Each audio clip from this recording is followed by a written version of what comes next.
Welcome to the South Indian Bank Q1 FY24 earnings conference call hosted by Antique Stock Broking. As a reminder, all participant lines will be in the listen-only mode, and there will be an opportunity for you to ask questions after the presentation concludes. Should you need assistance during the conference call, please signal an operator by pressing star then zero on a touch-tone phone. Please note that this conference is being recorded.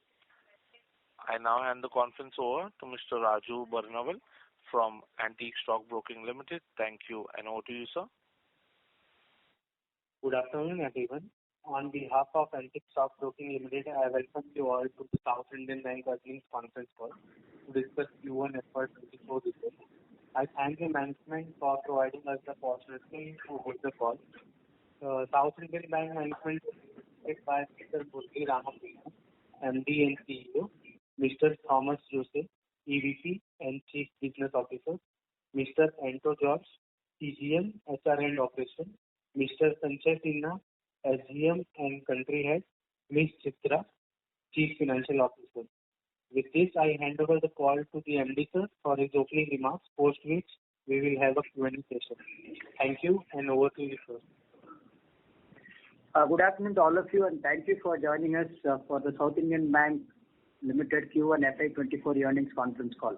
I am joined by my colleagues, Mr. Thomas Joseph, EVP and Chief Business Officer, Mr. Anto George, CGM and HR and Operations, Mr. Sanjay Sinha, SGM and Country Head, Ms. Chitra, SGM and CFO, Mr. Soni, SGM and CIO, Ms. Vijay, SGM and Group Business Head, Mr. Senthil Kumar, SGM Collection and Recovery, Ms. Mehmood Munjali, SGM Head Credit Underwriting, Mr. Vinod, GM Treasury, and Mr. Nehru Singh, GM Credit Policy and Monitoring.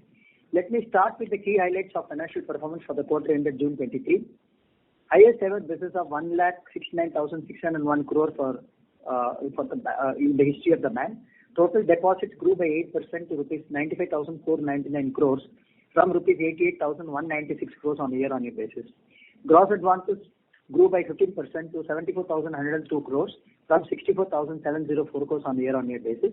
Operating profit for the quarter is increased by 55% from rupees 316 crores in Q1 FY23 to rupees 490 crores in Q1 FY24. Net profit for the quarter grew by 76% year-on-year from rupees 115 crores to 202 crores. CASA amount increased by 3% year-on-year to rupees 31,166 crores as against 30,335 crores. Net interest margin improved by 60 basis points year-on-year to 3.34 in Q1 FY24 as against 2.74 in Q1 FY23. Provision coverage ratio including write-off improved by 643 bps year-on-year to reach 76.54% in Q1 FY24 against 70.11 during Q1 FY23. Provision coverage ratio excluding write-off improved by 1,255 bps year-on-year to reach 65.15 in Q1 FY24 against 52.6 during Q1 FY23. Overall, gross NPA reduced by 74 bps from 5.87% to 5.13% on year-on-year basis. Net NPA reduced by 102 bps from 2.87% to 1.85% on year-on-year basis. Improvement in ROA at 0.73% against 0.46% year-on-year. ROE improved to 11.8% against 7.68% year-on-year. Recovery and upgrading NPA accounts increased from rupees 296 crores in Q1 FY23 to rupees 362 crores in Q1 FY24. Continuing our focus on collections, our SMA2 portfolio has come down by 19% on year-on-year basis from 1,102 crores to rupees 888 crores. Built a new book of rupees 45,268 crores from October 20 with better underwriting reflecting GNPA close to 0.16% and SMA2 book at 0.23%. With regard to the status of sale of assets to ARC, we carry a balance of SR 1,378 crores and provision of 1,223 crores. With this, the net value of SR outstanding is 155 crores.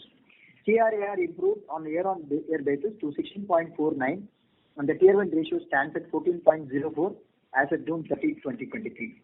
Let me now take you through the other operational and financial performance of the bank. Total business for the bank increased by 11% and stands at 1,69,600 crores as of June 30, 2023. Advances grew by 15% year-on-year to 74,902 crores, backed by total disbursements of 22,108 crores during the quarter ended June 23. The details of disbursement for the quarter were as follows. Corporate 17,200 crores, predominantly to A and above rated corporate.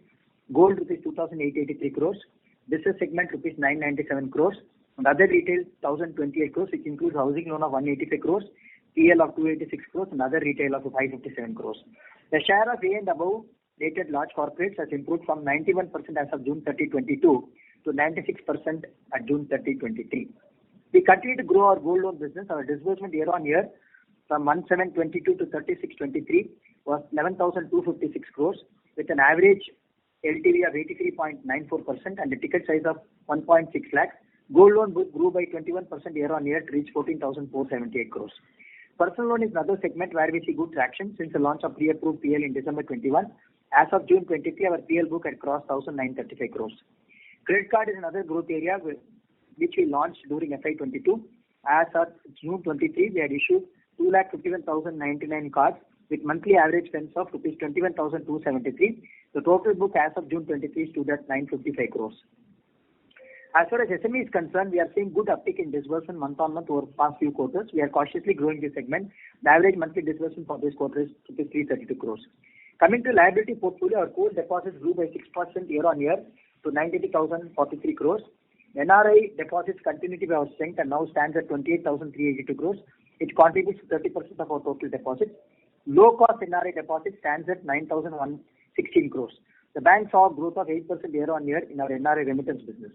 Our investment book was at 27,281 crores, split into HTM of rupees 20,882 crores and AFS and HFT of rupees 6,399 crores. M duration of the investment book is at 2.79 as of June 30, 2023. The fresh slippages stood at 468 crores as of Q1 FY24, which is within the overall guidance. The overall restructured book stands at 1,297 crores as of 30 June 23, again 2,198 crores during June 22, of which business segment is 748 crores, personal segment is 225 crores, corporate is 297 crores, and agri is 27 crores. The bank holds standard asset provision, including standard restructured and FITL of 493 crores. Net interest income for the quarter increased by 34% year on year to rupees 808 crores. Our core fee income increased by 17% year on year to 150 crores. Treasury profit for the quarter was at 55 crores, excluding provision on investments. Overall, provisions increased by 43% year on year to 199 crores in Q1 FY24, mainly due to the higher provision to hold the PCR at 76.54 and 100% provision made in the credit card without considering the FLDG. We'll continue to maintain the momentum and disbursement and collection in the coming quarters to achieve the desired targets. With this, I open the floor for questions. Thank you very much. We will now begin the question and answer session. Anyone who wishes to ask a question may press star and 1 on the touchtone telephone. If you wish to remove yourself from the question queue, you may press star and 2. Participants are requested to use handsets while asking a question. Ladies and gentlemen, we will wait for a moment while the question queue assembles.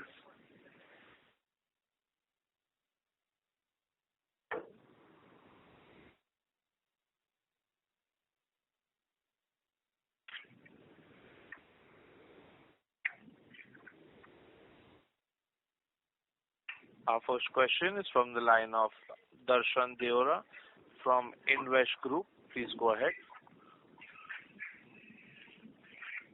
Hi, my question was regarding slide 14 of the presentation, where we have shown the net interest income.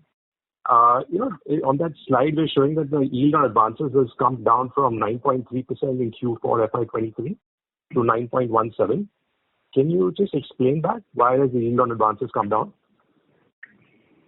Yeah, yield is as you know, yield is a mix of, a combination of the assets growth which we show during the quarter.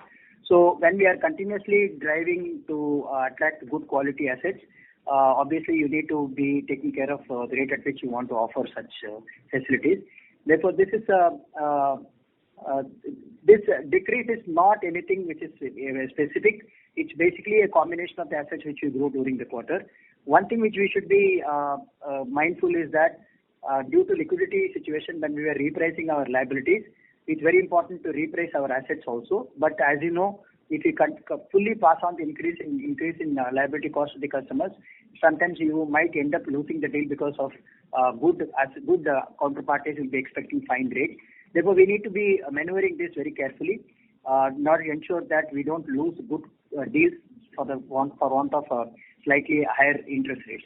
So this is something which we'll continue to be mindful of, and especially this last 2 quarters when we have seen our cost of deposits going up, we should be mindful of rate at which we have pass on the end rate to the customer. So this is I would say that this is pretty much in tune with what we thought we need to do in order to build a strategy of having good quality portfolio continue to be accruing to us.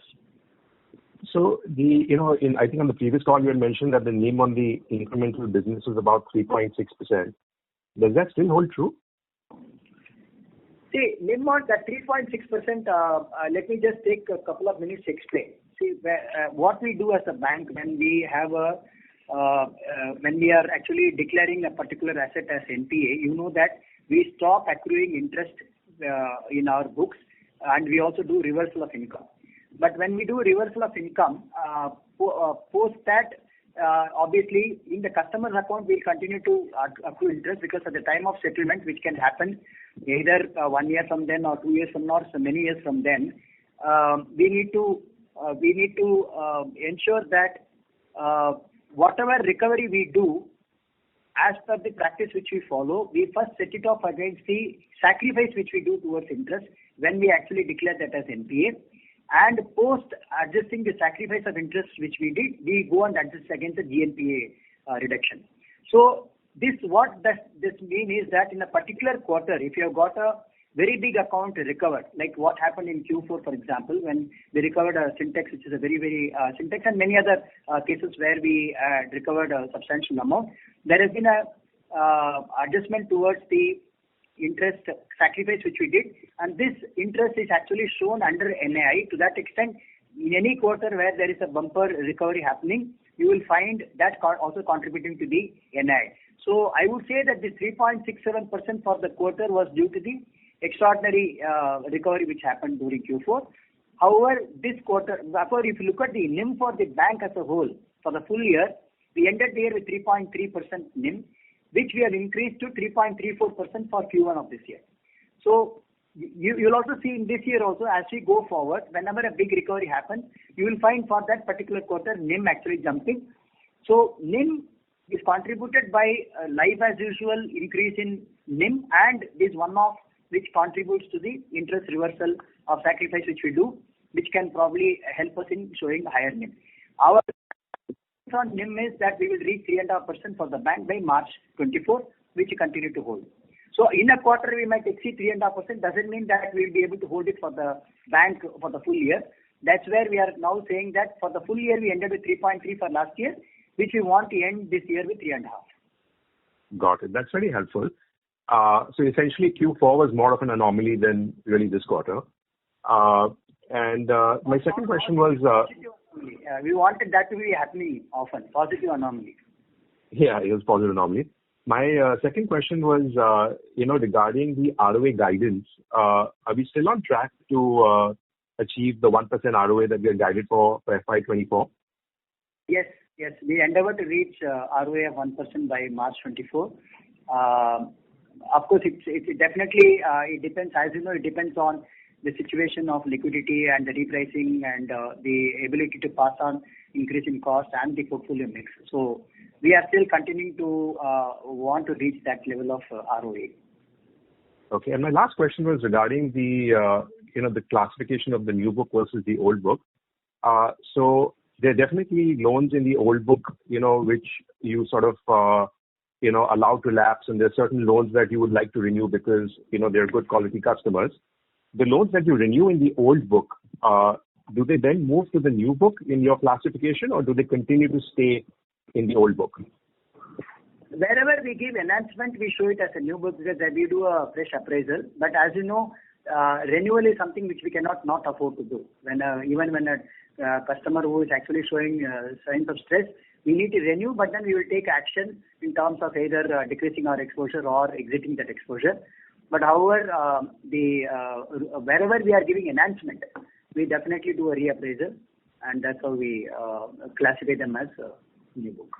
So in the case of an enhancement, will you just put the enhancement bit in the new book, or you will put the entire loan into the new book? No,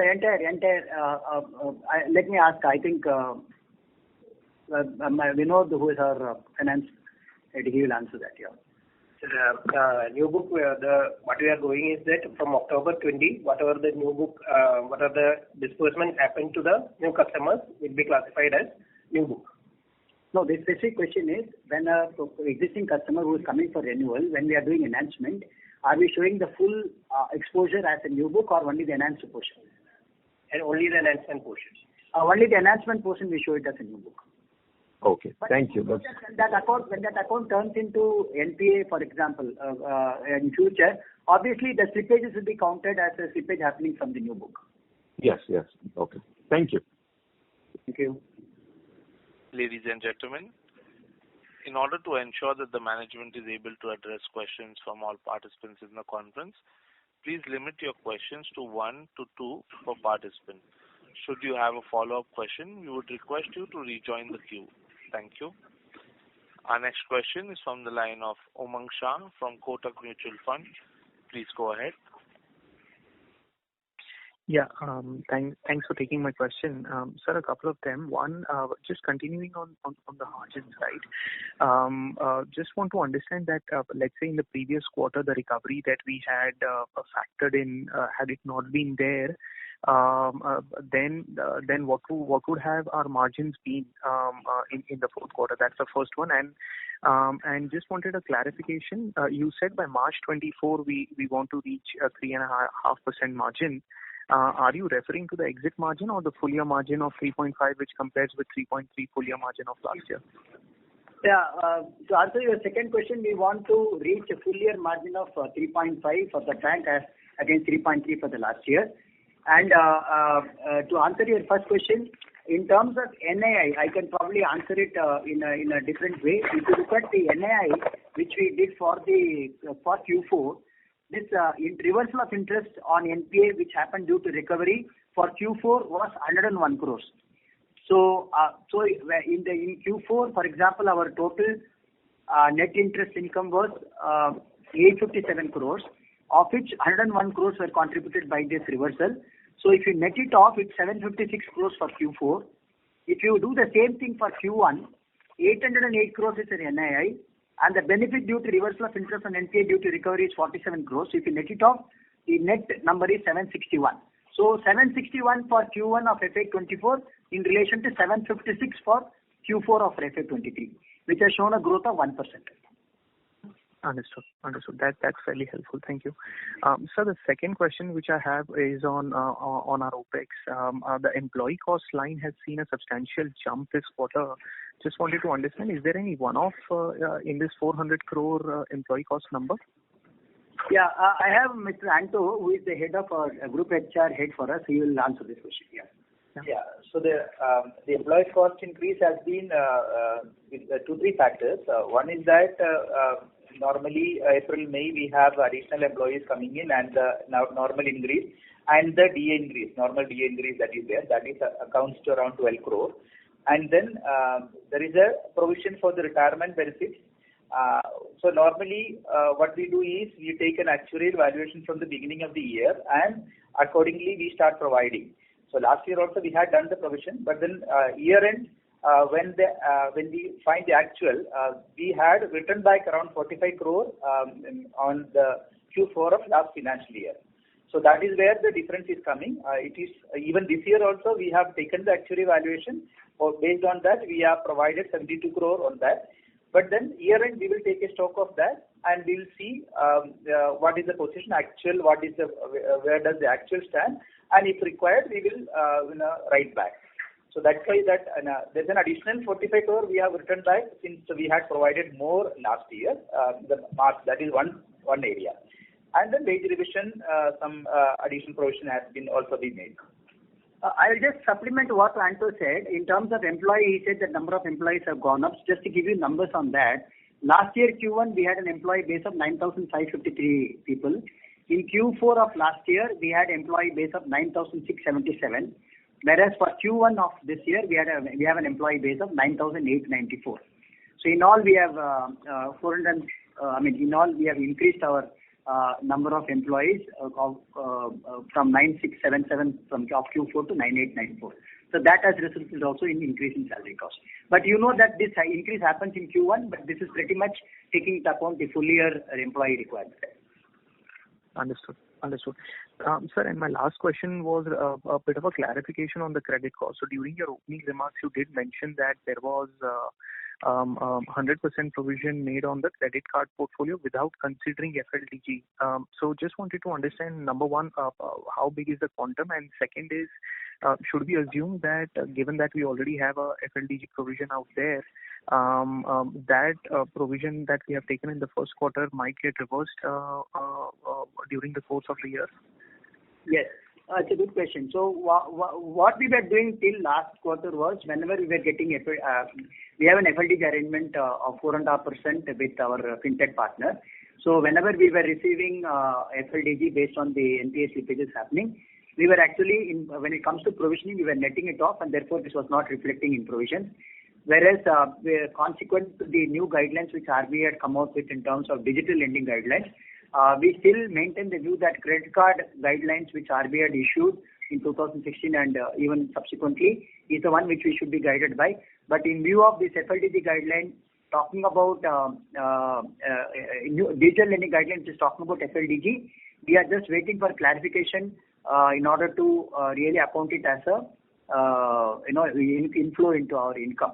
But in line with IRAC norms, we need to anyway provide for NPA slippages happening in credit card. So earlier we were netting it off. This quarter we actually had shown that in our provisions. Therefore, you are seeing an increase in provision.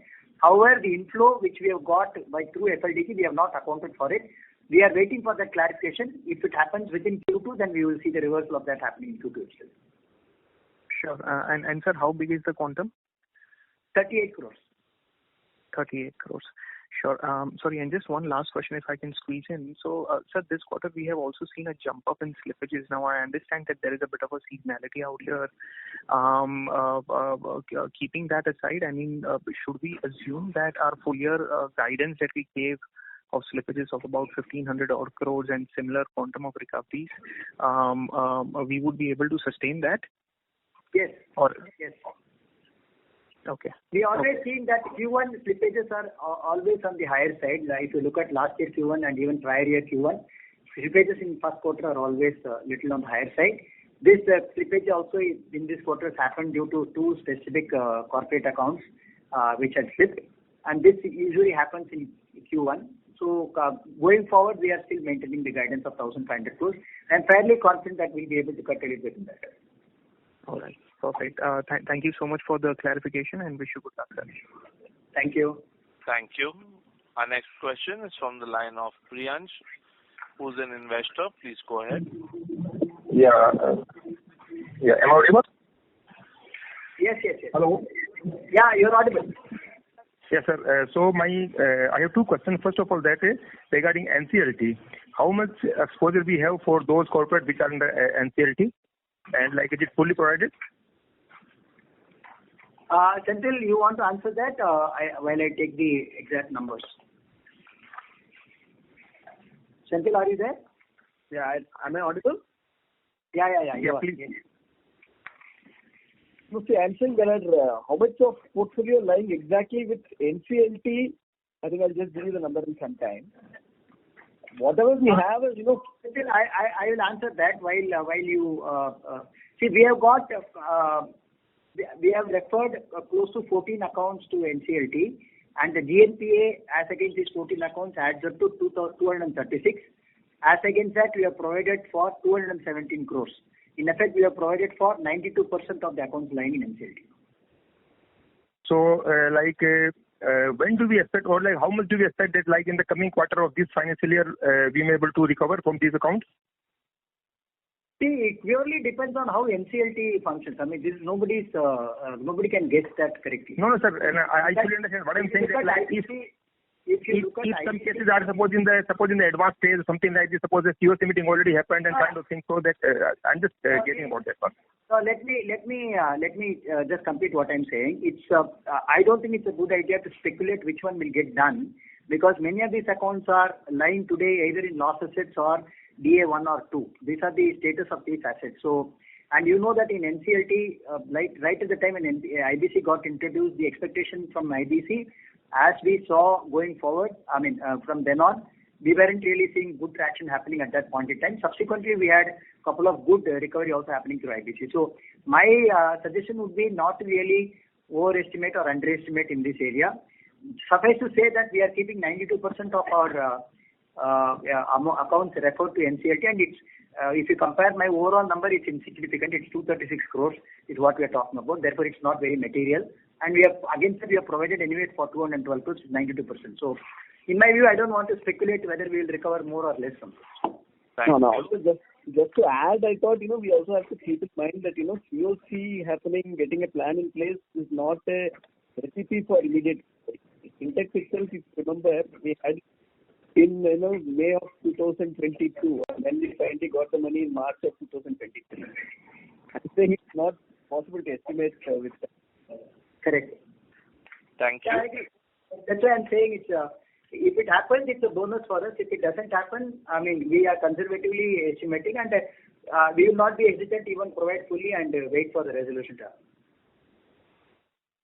Thank you. May we request Mr. Priyansh that you return to the question queue for follow-up questions, as there are several participants waiting for their turn. Our next question is from the line of Ish Mohit from SOIC LP. Please go ahead. Hi, sir. So this kind of question, what will be a full year credit cost guidance? 1.8 to 1.9%. Right. And is it because you're seeing some more asset quality, 1.8, 1.9%? This seems a bit on the higher side. No, we have always been. In fact, we were at a much higher number. If you can see last few quarters, we were always at a much higher. This I'm saying is actually first time we are actually telling you below 2. Right. And what will be a full year guidance for GNPA and NNPA numbers? GNPA we are looking at 4 point close. We are currently at about 5.1%, around 5.1%. We want to move towards 4.5% as far as GNPA is concerned. Net NPA we are currently at about 1.85%. We would want to move towards 1% by the end of the year. Okay. And sir, anything on the successors, like any internal candidate or external candidate? Sorry, I can't hear you clearly. Come again? Anything on the successors? Is it an external or internal candidate, or when does it get announced? See, we have actually sent our NRC has sent the recommendation for 2 candidates to RBI, and RBI, we are expecting RBI clearance to come, hoping to come around mid of August. Obviously, at this stage, we can't reveal anything else. So we are also waiting for RBI clearance, and after that, we will anyway come back and let you know about the success. Okay. Thank you, sir. Thank you. Thank you. Our next question is from the line of Vivek Jain from Chanakya Capital. Please go ahead. Hi, sir. I have 2 questions. In the page 27 of the presentation, you have mentioned business loan slippages in business loan is 266 crores.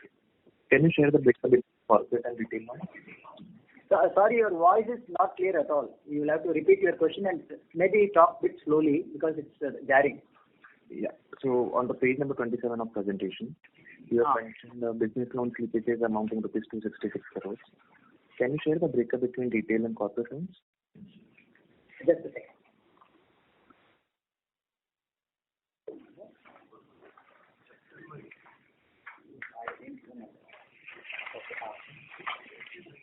So you are talking about 266 crores against business loan. Is that what you are asking? Yes, sir. 260 loan is business loan only. Corporate is sales loan separately, 53 crores. So this business loan is given to retail sector?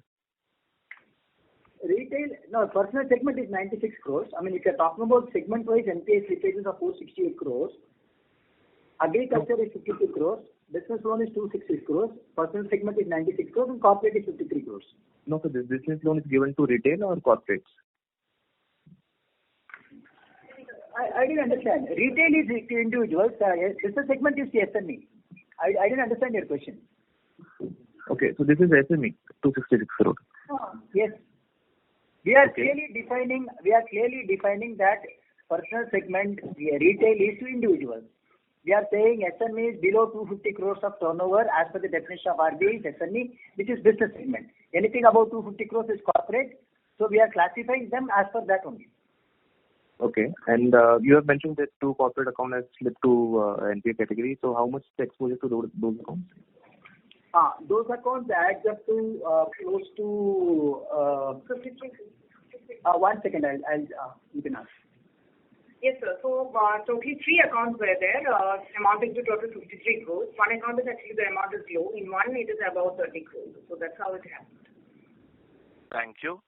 Mr. Vivek Jain, may we request you to return to the question queue for follow-up questions, as there are several participants waiting for their turn. A request to all participants to limit your questions to 1 or 2 per participant.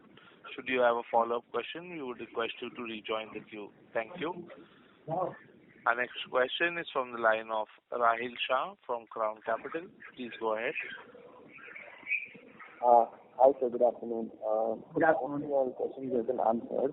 Just what are you targeting in terms of loan book growth? That's all I wanted to know. Or what is the plan for the year? Yeah, we are targeting for 2 times the growth of GDP. We are expecting GDP growth to be around 6.5% for the full year. So we are expecting 13% growth. We are endeavoring to surpass that. As of Q1, we have done about close to 15% growth. Full year, we are giving guidance of 13% growth. Currently, the asset book is at about 74,000 crores. We are endeavoring to reach 82,000 crores by the end of the year. Right. Okay, sir. Thank you so much, and all the best. Thank you. Thank you. Thank you. Our next question is from the line of Tejas Shah from Unique Stock Broking. Please go ahead. So what is the provision coverage ratio that we have right now? Including write-off, it's about 76%. Excluding write-off, it's about 65%. Okay. And when do you plan to take it forward to 80%, 90%?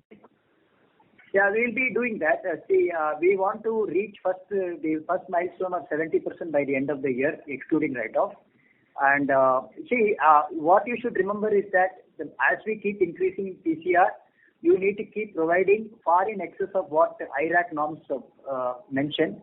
Therefore, even this quarter, for example, as against 267 crores of provisioning which you have done, only 115 crores refer to the IRAC norms, provisioning as per IRAC norms. Just because PCR is at a higher level, we need to keep providing far more than what we need to provide. Therefore, if you keep increasing your PCR, it also means that you need to provide far in excess, which obviously will depress your profitability, etc. So while that being so, we would want to reach healthy levels of 70% plus for PCR excluding write-off, and that is the indicator which I'm sure all analysts are interested in. And that would obviously mean that including write-off, it will go beyond 80%. Thank you. Thank you. Thank you. Thank you. Our next question is from the line of Vikash Bed. From Vikash Bed, please go ahead. Thank you. Good set of numbers. Congratulations. I just missed the earlier part of the presentation. Could you please explain the 199 crore provisions for this quarter? And are we likely to have similar or lower in other quarters? The provisions. Yeah. Just hold on for a minute. Let me just take that. See, this 198 crores of provisioning which you have done, let me take 2 minutes to explain what all comes under this. One is the provision for NPAs, which including write-off, excluding technical write-off. So that for this quarter is 247 crores. And we have actually done reversal of 14 crores, which was provided towards standard assets. We have done reversal of 27 crores against FITL. We have done reversal of 2 crores against unhedged foreign currency. We have done a reversal of 4 crores against provision for non-banking asset. And we have done 1 crore reversal as against provision for fraud. Netting of all of this for the quarter, it comes to 198 crores. The same number for Q4, provision was 134 crores because of the other thing which I talked about, substantial recovery, etc., which happened. The same numbers towards a provision for NPIs is 56. That was specifically to the quarter 4, which was not there for this quarter. And then standard asset reversal provisioning was 18 crores for Q4.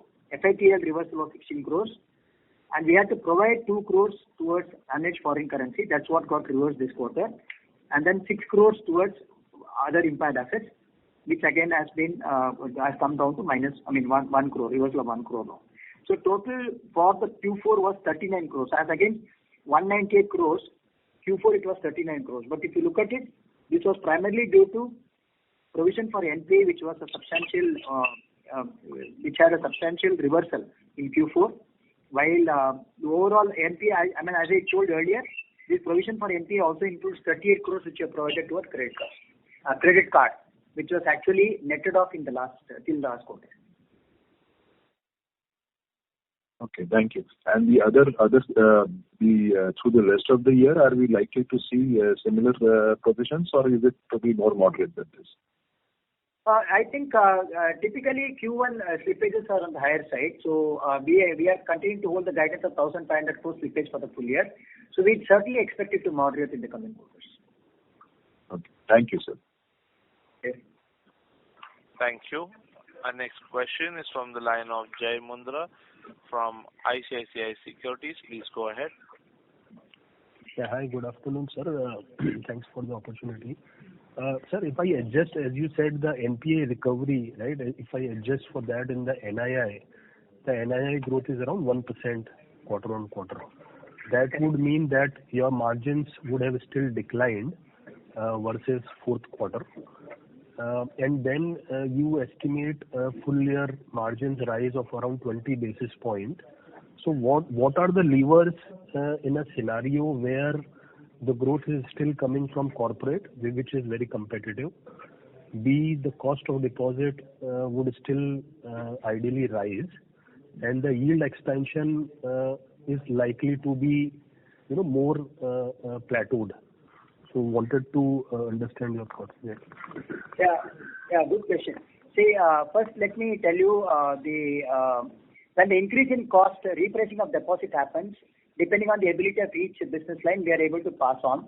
Just to give you a sense, amongst all the businesses, the business which was able to pass on higher cost is actually corporate. Though corporate is very competitive in terms of end price to the customer, but the ability to pass on has actually been demonstrated very well in our corporate group, number one. Number two, your overall NIM will start increasing as you keep increasing your composition of your unsecured. Today, my unsecured book is less than 3,000 crores, 1,900 crores towards PL and about 925 crores towards credit card. This we definitely expect it to keep growing because it is still today at a very low level in comparison to my overall retail book also and overall asset book also.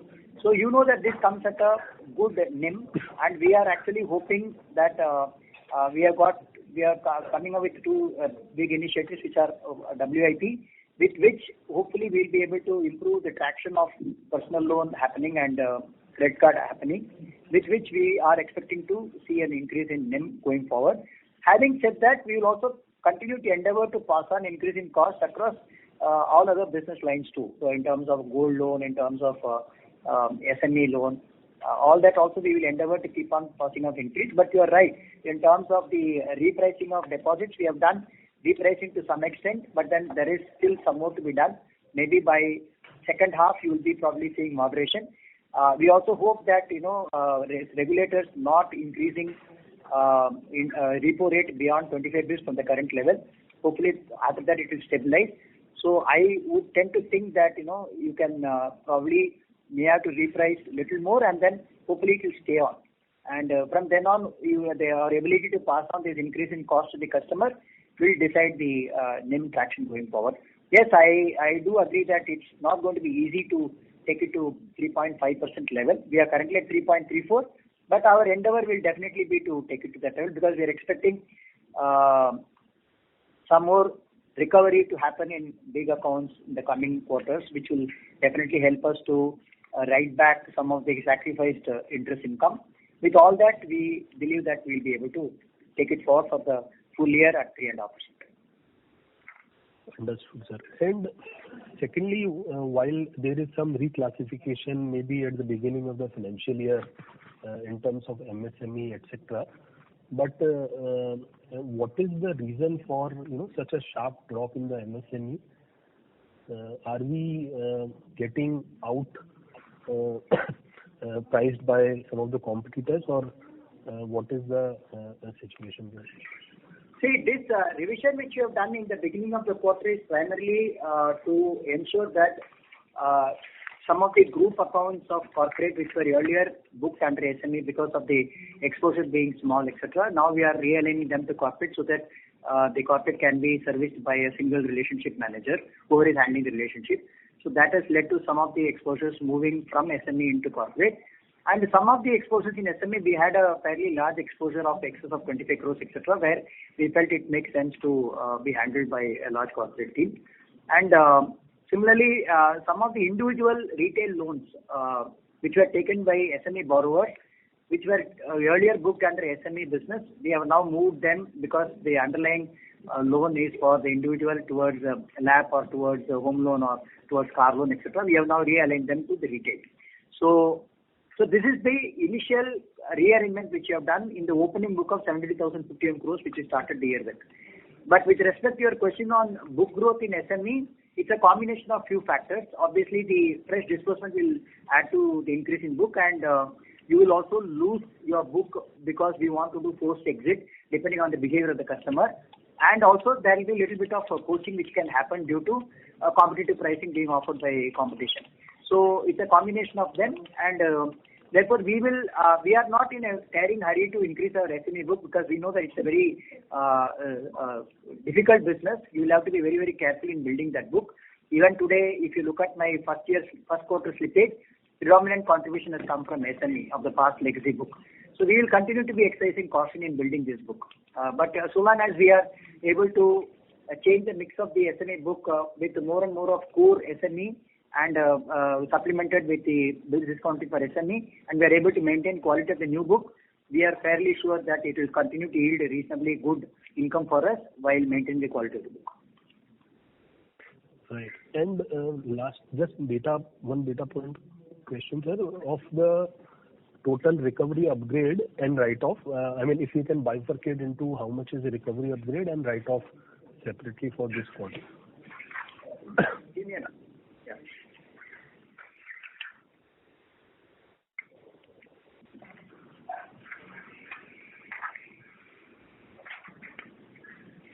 And meanwhile, sir, this 155 crores of security receipts net NAV, is there any, let's say, I think the MTM has to happen every 6 months. So when does this, let's say, gets off fully? When does it gets out of the balance sheet? You are talking about SR? SR, yes, sir. SR is actually provided far in excess. As I told you in the past, we have actually provided far in excess of what is needed. That was the reason why we had a dip in our Q3 numbers. So for the full year, if you look at it till March 24, we need to provide only 7 crores. If we don't recover anything from the book, we need to provide only 7 crores for the year ended March 24. And for the subsequent year of March 25, we are looking at 103, 108, 111 crores is what we are looking at for the next full year if we don't recover anything. But as you can see, whenever we recover, we have a right back coming in this. So therefore, we really don't foresee that to be an issue.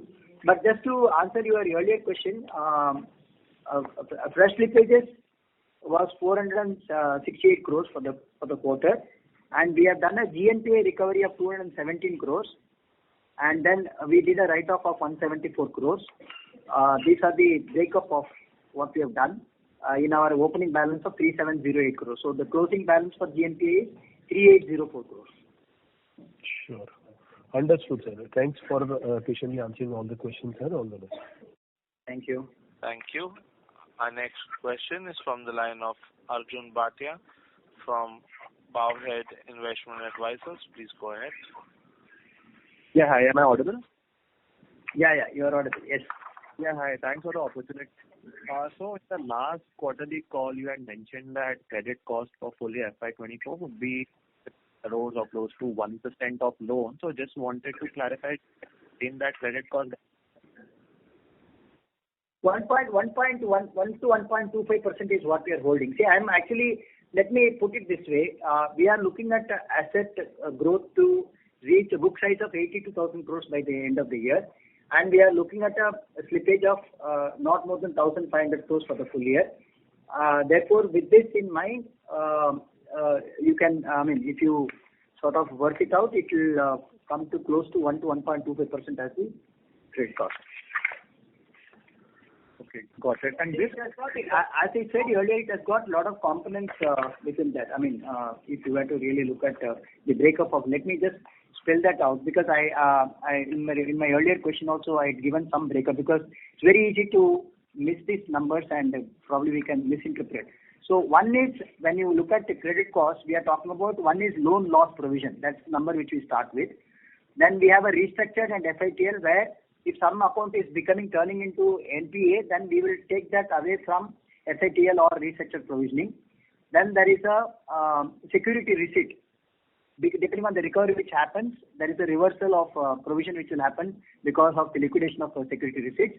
So then you are looking at the gross advance figure. So for the quarter, for the full year, if you look at it, we are looking at a loan loss provision. All these are estimated projections. So I'm just telling you what we are actually trying to estimate. Loan loss provision for the full year, we are looking at 698 crores. This is just to tell you, this is against 627 crores for the previous year. And restructured and FATL, we are expecting a reversal of 75 crores. This is against 124 crores reversal which happened last year. So net COVID provision is anyway zero. Therefore, total for the full year, we are expecting it to be 624 crores as against 503 crores. And security receipts, reversal will happen for this quarter, which is 77 crores. Last year, if you look at it, we had to provide extra towards security receipt in Q3, because of which last year it looked at 374 crores addition. Therefore, total provision including SRs will be 547 crores for this year as against 877 crores for the previous year. So if you were to really look at 82,000 crores as my gross advance book, I'm expecting credit cost to be far lower than what I'm projecting, but we would definitely endeavor to reach around 0.9 to 1%. 1 to 1.1% is what I want to take it as guidance from. Okay, thanks. That's very helpful. And this 547 crore, I guess, also includes this 38 crores of FLDG, this provision that you've made. You're not expecting the write back in your guidance of 547 crores. That we expect it to get reversed. Hopefully, we will get clarification and we will expect it to get reversed. But sir, is it part of your guidance? Is it part, meaning? Is it like your... We are expecting that to get reversed during the year. In Q2 itself, if we get clarification, we'll reverse it. So it is not part of your guidance number of 1.1%. You're saying you're not including this 160 crores, right? Not 160 crores, 38 crores. Recurring every quarter, right? No. It depends on how much credit card slippage happens. See, FLDG basically is what? 4.5% we have got FLDG cover given by our fintech partner. So whatever NPA happens, we to that extent we will be compensated. So we till now, for Q1, we were at about 38 crores, which we were not providing earlier, which we had to provide because earlier we were netting it off. Now we have provided. This and we are not considering FLDG, which you actually received as an income for this quarter, though we have provided 100% fully in our provisioning. This we expect it to get reversed hopefully after clarification, because we are fairly sure that this is not applicable. Therefore, 38 crores we will continue to show as a provision, but then the income part which we are today showing as a depressed income will get reflected in income. And it will come under other income? Yeah, other income, yes. So net impact will anyway be zero, whether the regulator in your favor. If you are taking it as income and if you are providing, net impact will be zero. For this quarter, we have not accrued that as an income. We have only provided. So next quarter, you will anyway provide your income. Next quarter, if the clarification comes, then we will have to account for that as an income. So while provision will be continuing to be maintained as per IRAC norms, we will maintain that provision. And sir, lastly, just for clarification, your overall, employee cost for this year, what are you projecting? The range? 1 to 1.25%. No, sir, employee cost, absolute amount. You are talking about employee cost or credit cost? I heard it as credit cost. So employee cost. Employee cost, it's what we have done, as explained earlier, we recruit people fairly for the full year in the beginning itself. From then on, it will be some small incremental numbers which will keep recruiting depending on the attrition which happens and depending on the specific skill sets which you are looking at. So, and also this actuarial calculation which we do, we will again keep doing it at the end of the year. We will again do it and see whether there is any reversal which we need to do or we need to provide anything extra. So again, this actuarial calculation also involves what is the view on interest rates in the market to go up and all that. So it's a complex calculation, as you know. So we will take it up and see whether we need to either provide more or do the reversal at the end of the year. So, sir, I understand, sort of calculations, but just at a very rough cut level for your internal planning, like are you assuming a 5% increase in employee costs? Are you assuming a 10% increase in employee costs? A very rough cut. We understand nothing about future statics, but just a rough cut number for everyone's benefit. Employee cost, frankly, I don't want you to take any guidance. What I just want to tell you is that we do provision based on what is the likely settlement which can happen between association union with the IBA. For that, we anticipate 15% to the increase which is happening. Therefore, we have started providing, hoping that it will be 15%. That we will continue to do every quarter. That's the only thing which we can have for certainty. Rest all, number of employees getting added or attrition which is happening, all these are not numbers which we can have a firm commitment to. So what we are trying to do is, whatever we are anticipating, we are as much wanting to provide upfront so that we don't get any shocks at the end of the year. Thank you, sir. Sorry to interrupt, Mr. Arjun Bhatia. May we request that you return to the question queue for follow-up questions, as there are several participants waiting for their turn. Thank you. Our next question is from the line of Pallavi Deshpande from Samiksha Capital. Please go ahead. Yes, sir. Thank you for taking my question. So just wanted to just clarify again, sir, on the NPA provision part. 247 crores without the reversal. So if, that correlates to the full year 534 crores. Is that right? Way to look at it. And this 247 includes 38. So it's actually 200 and versus full year guidance for 550 crores. Just give me a minute.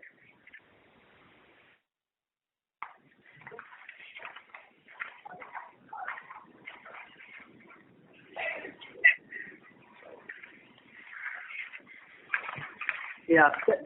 Let me first stick to the quarter one. Quarter one, yes, for this quarter, we are talking about loan loss provision was 243 crores. Right. This basically includes 38 crores which we have provided towards credit card, where we have not factored the FLDG which we have received as income. We are not factoring that. So therefore, to that extent, it is over. I mean, if you really were to get a clarification, to some extent, it is overstated by 38 crores. That is number one. Right. Number two is this number was, yeah. Right. Complete for Q1, then I'll ask your question. Right. Second one is depending on the FITL and restructure, where we do keep seeing reversal every quarter. This was 43 crores for last quarter, and this is 44 crores for this quarter. So this clearly depends on how much recovery happens and how much of SMA2 slips into NPA from the restructured book or from the regular book. So that the summation of that is what is causing this extra provisioning which is to come as per that. Okay, so apart from this, the third factor which affects the provisioning is the SR. Depending on the redemption of SRs which keep happening based on the recovery done by the ARC. So this again is a number, since we have excessively provided towards SR in the previous quarters, we are only hoping that reversal of provision will happen as and when SR gets liquidated. So the combination of these is what we are seeing as, for this quarter it was 175 crores as against 113 crores for Q4 of last year. Okay, so whatever I am saying for the full year is based on the assumptions which you are making in each of these line items. Therefore, we can't really hold everything to the last digit which I am saying. by and large, we would want to look at, I mean, as per our own estimate, we are looking at, though I say 547, it's a very aggressive number. I mean, very extremely conservative number. For Q4, we ended with 877 crores.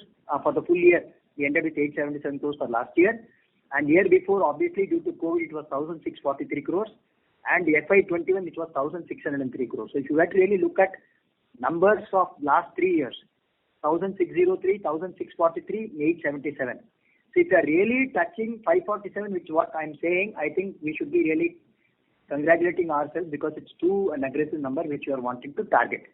Realistically, I would probably factor 700 to 730 crores is what realistically which would happen. But obviously, our endeavor is to better this number. So if you take that into account, I'm talking about credit cost in the range of 1 to 1.1% kind of level. Obviously, if you really were able to reach the number which I read out earlier, it will be far lower at 0.67, which is in comparison to 1.22 for FY23. Right, sir. So just again coming back to this 247, I will exclude my credit card to bring it down to 210, and then that number I can compare to the 547. Would that be right? This first quarter 210 versus 547 because reversal. 243. See, credit card provision will whatever NPA which you are showing in our credit card book, the provision for that will remain in the book. Since we are writing off 100%. We are writing off 100% in 90 days. So we are provided for fully for the credit card slippages which has happened to NPA. So any incremental provisioning which will happen will depend on how much the credit card is slipping into 90 plus. The IRAC norm says that you can provide depending on your internal policy, and we have taken a policy to write off, provide 100%. So in a good scenario where you are accounting for the full income of FLDG which we get, then it will be neutral because you are getting income of 38 crores and your return of 38 crores. To that extent, your provision is up by 38 crores and your income is up by 38 crores. Therefore, it's neutral in terms of P&L. But going forward, depending on the clarification which you get in Q2, this impact of 38 crores you will be seeing if it's positive to be met. As far as the provision is concerned, since you have written off 100% already, any incremental provision in that will be any incremental slippage which will happen in credit card. Which will anyway be compensated by FLDG so long as it is within 4.5%. Thank you. Ms. Pallavi Deshpande, may we request you to rejoin the queue for follow-up questions. Thank you. Our next question is from the line of Siddhant Dandari from High West Global. Please go ahead. Yeah, hi. Thank you for taking my question. Earlier, we had given the guidance that, the net slippages for fiscal year 24 will be roughly zero. So should we expect at least zero net slippages for the next 3 quarters or with some potential for reversal just so that we mathematically hit this number? Slippages, we gave a guidance of 1,500 crores for the full year, which we are pretty much sticking to that. Though for Q1 it is with the recovery, I'm saying, with the full year recovery. Full year is 1,500 crores. Yes, we are sticking to that. Net slippages? I thought it was gross. You had recovery. Gross slippages is 1,500 crores. We are expecting a recovery and upgrade to happen to the extent of 1,800 crores, which was 1,812 crores for last year, which we were wanting to target for this year too. So, but the 1,800 crores which we are targeting, as I said earlier, the set off will happen towards sacrifices which are made in interest income and also the GNPA impact on GNPA coming down. So our endeavor is to reach 4.5% GNPA level by end of March. Correct. So basically, yeah. Okay. So the recovery effectively next 3 quarters should broadly exceed those. That's all. Thank you. Yeah. Thank you. Thank you. Our next question is from the line of Dhairya Trivedi from DJT Investments. Please go ahead. Hi, sir. Thanks for taking my question. Sir, my question is on the composition of the loan book. As I'm seeing, the ticket size of loans more than 100 crore have gone up in value from 8,900 odd crores in June of last year, about 15,600 crores in Q1 of FY24. So are we following a conscious strategy of increasing the wholesale book? And if yes, do you think this could cause some potential issues in asset quality going forward? See, if you look at our corporate book, 95% of our book is A and above. So, and we are talking about external rating of A and above. And we have, apart from, of course, relying on external rating, we have always do our own appraisal of such customers.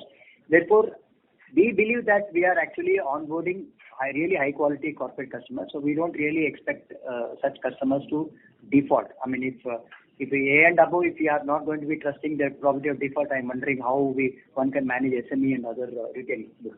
So we don't expect it to be that way. And also, what you should also factor into account is that this is required for managing the overall composition of the book in order to maintain all your matrices. See, retail and SME takes time to build. Even if you build aggressively a retail book, which no one should do, I'm saying your 100 crores or 200 crores of personal loan getting added can potentially be a risky proposition, which obviously unless you manage it properly, you will end up actually having higher delinquency. So diversification of risk is certainly an important factor. Therefore, while we continue to have traction in retail, we should not lose out opportunities on corporate opportunities that's coming up. And as I said earlier in my earlier calls also, corporate is not just about credit relationship with that corporate. We actually penetrate this corporate through various other opportunities which you get from corporate. Therefore, we are looking at many other things. I'll ask my corporate head to answer this further on what all she is seeing as an opportunity whenever we deal with corporate. Thank you, sir. So you can see the composition, as sir rightly mentioned, more than 96% is A and above, and of that also more than 50% is AAA. And here also we are giving a lot of focus to all the PSU companies where the bidding option comes up, and we have teams sitting across India, around 100 people are feet on the street is there. So they will go and explore whatever possibility is there, and when the rates are matching based on the liquidity available for us, we are bidding and getting those opportunities.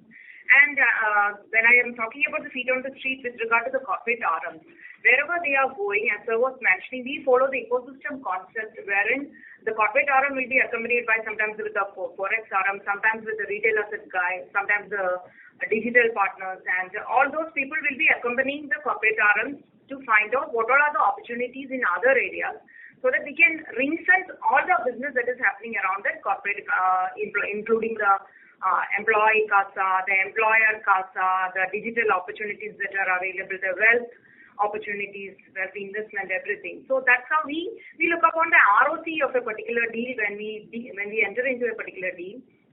And we ensure that in most of the cases it is about 10%, and if you can see, around 50% of the book is having ROC about 20%.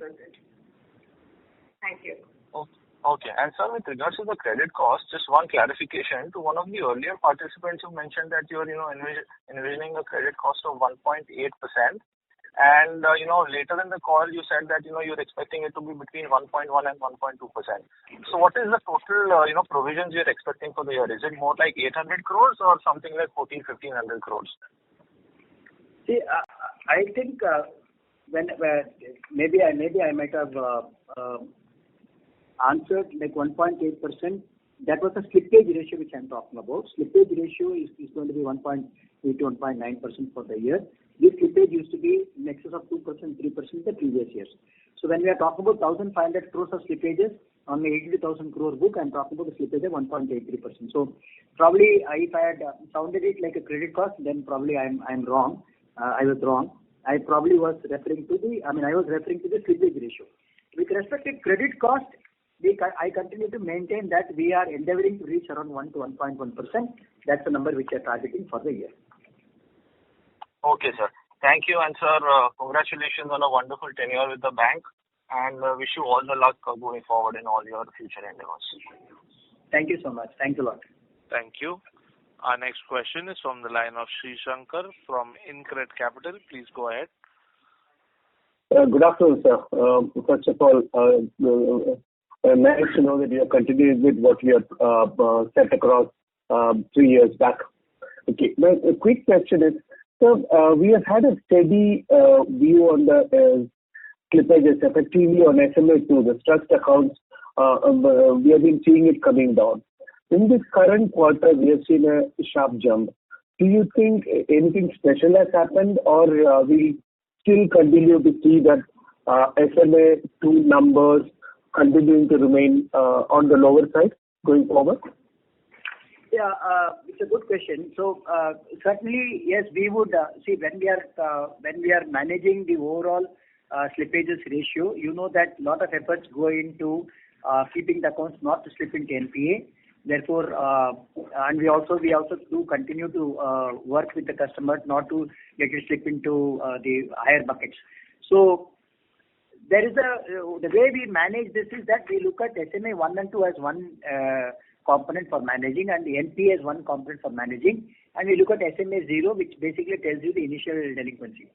So as a team, we are trying to look at SMA 1 and 2 together, and we are looking at slippages as one lot.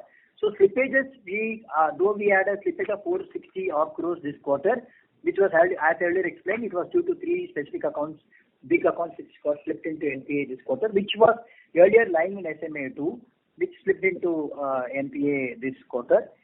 Like that, there are accounts which obviously, especially SMEs, etc., where we are seeing also increasing slippage happening in the composition of 460 crores, which we declared as slippage for this year. The contribution has also come from the legacy SME cases. So while the endeavor is to pull them back into SMA 1 and SMA 0 and some of them to make it a standard, to make it to come without any defaults or delay, it's a continuous effort which we need to put in to ensure that they are maintained.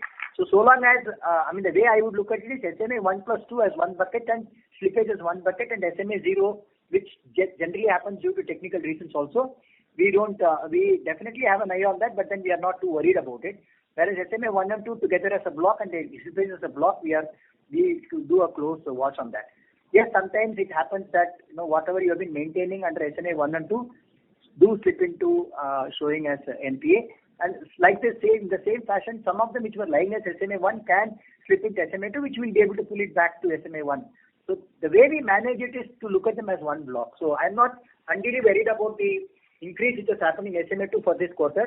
We will definitely look at SMA 1 and 2. If you look at SMA 1 number, they have shown a decline. I'm sure Senthil can substantiate that with the numbers. Overall, SMA 1 plus 2 put together is looked at as one block. Senthil, you want to supplement my answer? No. If SMA 1 and 2 together, I think we are in the zone of about 1,900 to 2,000. So I think there is some slippage which happens in a quarter where SMA 1 goes to SMA 2.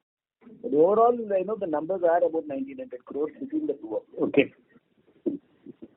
Okay. Thank you very much, sir. All the best. Thank you. Thank you. Our next question is from the line of Somil Shah from Paras Investments. Please go ahead. Yes, sir. So if we see our net interest income for this quarter was down, and last 4 consecutive quarters we were seeing an uptick. So what was the reason for that? I had explained this reason earlier. I don't know whether you were there in the call during that time. Basically, this was I took lot of how we are accounting for whenever recovery happens from a large account. We actually attribute the recovery happening first towards the sacrifice of interest which we do, and then we apportion it against the NPA. Therefore, such abnormal collection which we do in any particular quarter will help us to reverse sacrifice interest, which was very high number for Q4, and a much lower number for Q1. If we net that off, actually NII has gone up by 1% for this quarter compared to last quarter. Oh, okay. And from this quarter onwards, we can see an uptick going forward? No, this will again be dependent on the recovery and upgrade which keeps happening in subsequent quarters. You might see some uptick also happening there. So for that quarter, your NIM might appear to be little higher also. So that's the reason why we saw 3.67% NIM for Q4 and 3.34% NIM for this quarter. But for the full year as a bank, we were at 3.3 for last year, and we are now at 3.34. And we are endeavoring to reach 3.5% for the full year. Okay. And sir, still we have no news on your successor. So is there a probability that you can continue for another 2-3 quarters? No, we have actually sent our names to regulators, and we are expecting regulators to revert to us. We are expecting that to happen hopefully by mid of August. We can't really specifically ascertain any time. We hope that it will happen by, and therefore I mean, since I've expressed my interest not to continue, obviously the question of me continuing beyond September doesn't arise. We will definitely, I'm sure regulators will take that into account, and we are expecting to get their reply soon. Once that happens, we will come back to you announcing that. Okay. And so one last question. For this financial year, can we target a 4-figure mark for the net profit numbers? Yeah, that's what we are endeavoring to do. 1,000 crores is what we are targeting. Okay. Thank you and all the best, sir. Thank you so much. Thank you. Ladies and gentlemen, due to time constraint, that was the last question of our question and answer session. I would now like to hand over the conference to the management for closing comments. Yeah, I would like to thank all the participants who took the time off to be part of this call, and I also wanted all the analysts who are part of the call to know that we have a very strong second line of leadership, and that's one reason why I had all our senior leadership to be part of this call, and also they answered few questions which came on the way. And I just want to say that the endeavor which we have taken to really put the bank in good condition is based on the fundamental shifts we have done in all the areas, be it assets, be it liabilities, be it quality of sourcing, be it digitalization, be it technology investment. Everywhere we have taken a lot of efforts to put the fundamental blocks in place, and that's what is actually getting good traction in the way the bank is performing. So I just want to thank all of you for the excellent support which I've got all through my tenure of last 3 years, and we are continuing to show curiosity and ask many questions. Definitely would help us also to correct some of the things which we were probably doing in a different way, and so that we are aligned to what is expected from us by the market. So I once again take this opportunity to profusely thank each one of you for the excellent support all of you have given during the entire tenure, and I am sure you will is poised for a much larger growth. The bank has huge potential to grow, and I would certainly expect this bank to be featuring among good medium-sized banks in a couple of years from now. Thank you. Thank you. On behalf of Antique Stock Broking, that concludes this conference. Thank you for joining us, and you may now disconnect your lines.